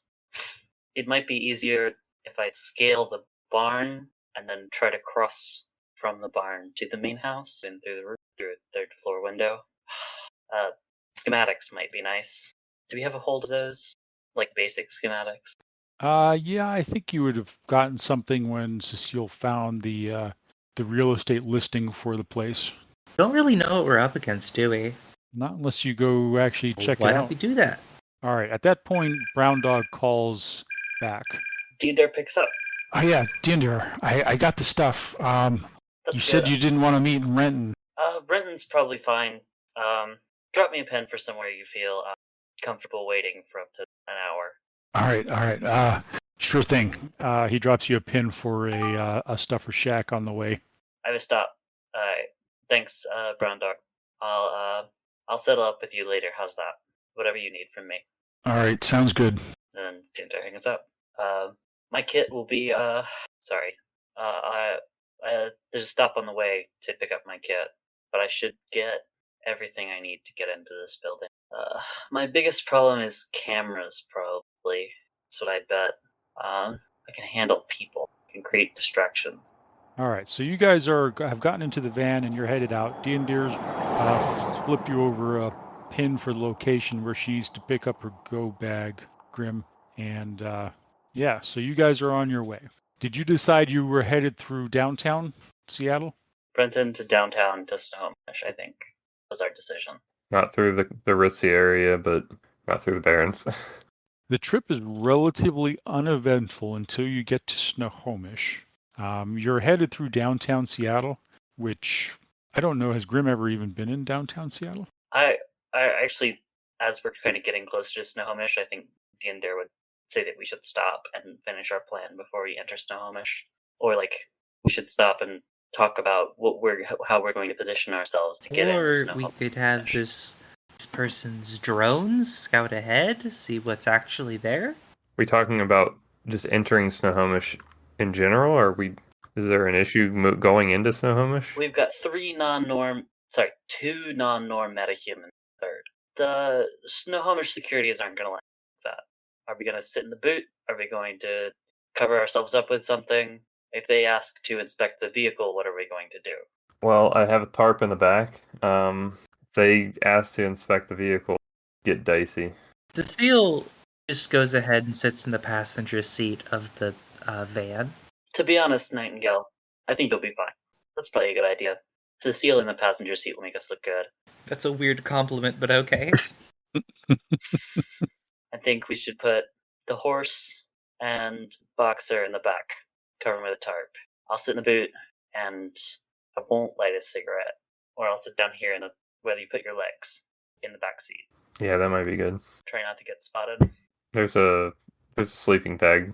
I think Diendre pulls her respirator on and covers her head up with a piece of spare clothing from the go bag. All right. And this is after we have your go bag, and so we're pretty much in Snohomish. You're in Snohomish. Snohomish is a very rural part of Seattle. Lots of farms. Starting to leave behind the pollution, so Diendre's probably feeling quite a bit better at this point too. Which is nice. She's no longer sneezing. The one thing that you are noticing, Grim, is that the grid guide is definitely not quite as certain about its directions. But, you find your way. And so what's your plan? You're going to travel up that road past the farmhouse, sort of to the northwest, and then find a place from there where you can do some surveillance? Yeah, I believe that's the plan. Okay. As you cruise past the location of the farmhouse on the road, those of you who are looking in the direction of the farmhouse see that it is illuminated. There are a couple of each of the buildings has some high wattage lights that are sort of illuminating the area around them, but you don't see. It doesn't look like there are a lot of lights on in the building, the main house. There are none on at all in the barn. So you roll past there, and you find a small road that leads off into the fields behind the house, and that's where you pull off, I imagine. Yeah, definitely far enough away that it's not obvious. Yeah, probably, let's say, about a mile down the road. Yeah, that's Find good. a little farm road. You're able to tuck the van in behind some trees and hedges so that it's not immediately visible from the main road. Yep. I guess Diendre starts gearing up, full gear for her, which is the camouflage suit, thermal wrist and ankle guards, respirator. Probably has her shuck frills on. Yeah, so Grim, you're seeing Diendre getting geared up. Like she's actually, she's starting to put on gear like you've seen in the trids and in the games. This is like real shadow running happening here. I think Nightingale would too, also getting her full kit, which is less well put together than Diendre's, most certainly, but includes barding and a helmet. I mean, Diendre's full kit is like an infiltration kit. Yes, but we're also doing a job, and the horse is strong. Grim has not seen before. Cecile's giving herself a makeover with magic. It is also turning that article of clothing into a face covering that conceals her identity. Now Cecile has very long, platinum blonde straight hair. Is wearing a face covering. Just roll those quickly. I feel like I should get out my mask. It's dark here in Snohomish. You're far away from the bright lights of the city. Those of you who spend most of your time in the city find it sort of unsettlingly dark. Grace probably is quite enjoying this. This is the first time that she's been out of the city, really out of the city, except for a couple of short camping trips. Yeah, no, this is nice. The air is a lot freer and lighter. You can actually see the stars. You'd probably comment on that. Like, oh my goodness. Oh, I've been in Seattle so long, I kind of forgot about just how beautiful the night sky is. Seattle is it just blots everything out with the lights. Yeah, I've never been out here, and I'm taking it in as well. It's nice, but oh no. It's cold. It's the end of February in Seattle. If you have ever gotten out to the real middle of nowhere, where there are no people for hundreds of kilometers, that's when you see the sky. Diendre pulls out her comlink and starts digging through for a picture. It is beautiful. I wonder what the sky looks like where you come from. Like that? But, fuller. Slightly different. There's a lot more purple, for one. Yeah? When you're out in the middle of nowhere, you can see that you can see all these little details that the lights of the city, the lights of people really everywhere block out. I know. Before I got to Seattle, I was traveling through the countryside for about a month. I came to the people that eventually sent me to Pines. I know. It is majestic, but it is different. Somewhat. Diendre eventually finds her picture, and she turns her comlink around, and you see a 7-year-old Diendre in a puffy yellow jacket with the sky completely lit up and the desert just surrounding. I was out in Arizona for a bit as a kid. Those nights were stunning. Sometimes I wish I could go back. All of you make a perception. Oh no. And if you have any audio bonuses, add them. Anybody who has... No, this is just audible. Boxer, do you have any kind of audio? I do, but I already factored it in. I also have audio, which is, I believe the only thing applicable here is the, what do you call it? The sound select or amplifier or something like that. I can hear things as though they are 10 times louder than they would be for a metahuman. Does it say what kind of bonus that wrote? Yeah. Okay, so listen. The reason why it is that is because the book says it doesn't tell you what enhanced senses hearing is. And a suggestion was just to take something like one or two cyberware/bioware and just say that that's what the enhanced sense is. If that's a little too extreme, we could say, I don't know, 5 times whatever. But she has sensitive hearing, quite sensitive hearing, and an ability to kind of focus on particular sounds by swiveling her ears. How much, what's the bonus then to your perception roll? 5e has keen-eared, which just gives +2 to all auditory perception tests. Okay. We could go with Sounds that. fine. I mean, all of you are making decent perception tests here. Cecile is the least perceptive. Cecile is also shivering. Does Cecile enjoy the outdoors? No. Nature? Not even for a second. Yeah, so this is not the kind of place that you enjoy. It's dark, it's cold, it's windy, there are weird sounds, it smells funny, the air tastes weird. She's also not dressed for this weather. Grim and Diendre get 4 hits on their perception test, but all of you hear the howl of an animal in the distance. Grim and Diendre perceive that it is coming from the direction of the farmhouse. Cecile thinks it's coming from the darkness in the woods somewhere, and Grace has a better idea also that it's coming from the direction of the farmhouse. It's quite loud, but distant. That's a very large animal over there. And she, And it's coming from the farmhouse? Can I Like the one that we're trying to go roll- after? Can I roll parazoology to see if it's like a hellhound? Sure. It's definitely not what we need. +3. You're not sure if it's a hellhound, or probably not a bar guest either. But it definitely sounds...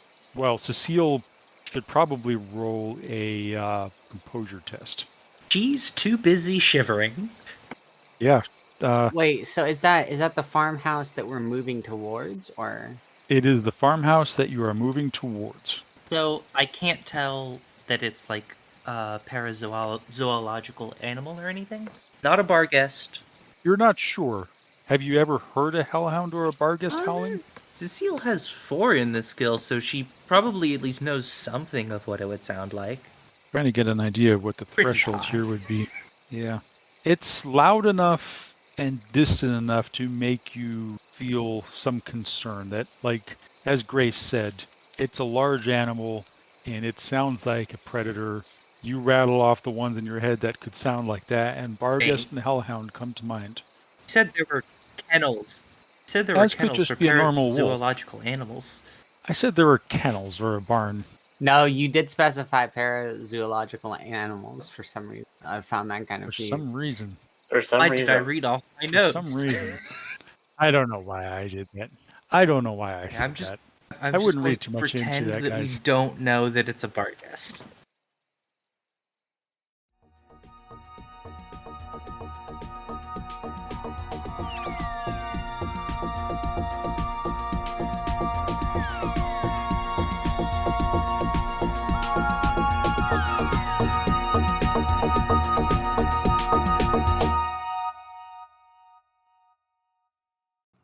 The Topps Company, Inc. has sole ownership of the names, logo, artwork, marks, photographs, sounds, audio, video, and/or any proprietary material used in connection with the game Shadowrun. The Topps Company, Inc. has granted permission to the Hard Knocks Sorority podcast to use such names, logos, artwork, marks, and/or any proprietary materials for promotional and informational purposes on its website, but does not endorse and is not affiliated with the Hard Knocks Sorority podcast in any official capacity whatsoever. The music for the Hard Knocks Sorority podcast was written and performed by Trace Mineral. The Hard Knocks Sorority podcast is licensed under a Creative Commons License 4.0, meaning you are welcome to use the material as long as you give us credit.